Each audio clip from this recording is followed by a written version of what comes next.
নমস্কাৰ ছাত্ৰ ছাত্ৰীসকল সকলোকে নতুন এটা ভিডিঅ'লৈ স্বাগতম জনাইছোঁ আৰু আজি যিসকলৰ অসমীয়াৰ পৰীক্ষা আছিল তেওঁলোকে পৰীক্ষা কেনেকুৱা হ'ল সেইটো কমেণ্ট কৰি ক'বা আৰু আটাইতকৈ ডাঙৰ কথাটো হ'ল যে বৰ্তমানলৈকে এবাৰো আহি নোপোৱা এখন ৰচনা তোমালোকক মই কমন দিছিলোঁ এই ৰচনাখন তোমালোকৰ কিন্তু এইবাৰ পৰীক্ষাত আহি গ'ল মই ভিডিঅ'ত কৈছিলোঁ ইয়াৰ আগৰ যিটো ভিডিঅ' ৰচনাৰ ওপৰত দিছিলোঁ তাত মই কৈছিলোঁ যে 95% চান্স আছে তোমালোকৰ এই ৰচনাখন অহাৰ আৰু যোনে যোনে সেই ৰচনাখন চাই গৈছিল যোনে গুৰুত্ব সহকাৰে লৈছিল তেওঁলোকে লিখিব পাৰিলে আৰু যোনে অৱহেলা কৰিছিল নাহিব বুলি এইবাৰ এই ৰচনাখন অহা দেখা গ'ল এটা ইউনিক টপিক আছিল কৃত্ৰিম বুদ্ধিমত্তা এনেধৰণে পঢ়িব লাগিব তোমালোকে অলপ ইউনিকভাৱে চিন্তা কৰি পঢ়িব লাগিব কাৰণ এইবাৰ পৰীক্ষাবোৰ যেনেধৰণে গৈ আছে প্ৰশ্নবোৰ ইমান হাৰ্ড লেভেলৰ কিছুমান প্ৰশ্ন আহি আছে গতিকে অলপ ইউনিক ষ্টাইলত তোমালোকে পঢ়িব লাগিব অলপ বাহিৰা কিছুমান মানে যিবোৰ তোমালোকে দৈনন্দিন পঢ়ি থাকা সেইবোৰ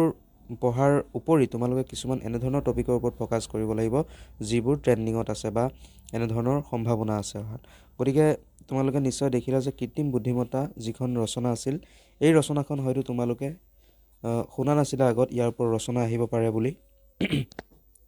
হয়তো বহুতে কৰিছেও সেইটো ক'বলৈ নাযাওঁ কিন্তু কৃত্ৰিম বুদ্ধিমত্তাখন বহুতে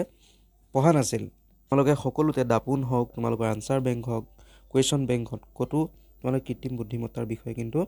পোৱা নাছিলা গতিকে এইবাৰ অহা দেখা গ'ল তোমালোকে যদি আগৰ ভিডিঅ'টো চাইছিলা তেতিয়াহ'লে তোমালোকে নিশ্চয় কৃত্ৰিম বুদ্ধিমত্তাৰ ওপৰত ৰচনা লিখি আহিব পাৰিছা আৰু কোনে কোনে লিখিব পাৰিলা কাৰ কাৰ কমন আহিলে সেইটো কমেণ্ট কৰিবা আৰু অকল কৃত্ৰিম বুদ্ধিমত্তাই নহয় তোমাৰ প্ৰিয় গ্ৰন্থ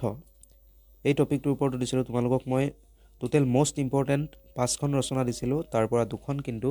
কমন আহিছে গতিকে এনেধৰণে যদি তোমালোকে আৰু কমন চাই থাকিব বিচাৰা তেতিয়াহ'লে চেনেলটো ছাবস্ক্ৰাইব কৰি ল'বা ভিডিঅ'টো লাইক কৰিবা আৰু শ্বেয়াৰ কৰিবা সকলোৰে লগতে যাতে সকলোৱে পৰীক্ষাত কমন ল'ব পাৰে আৰু এটা ভাল ফলাফল কৰিব পাৰে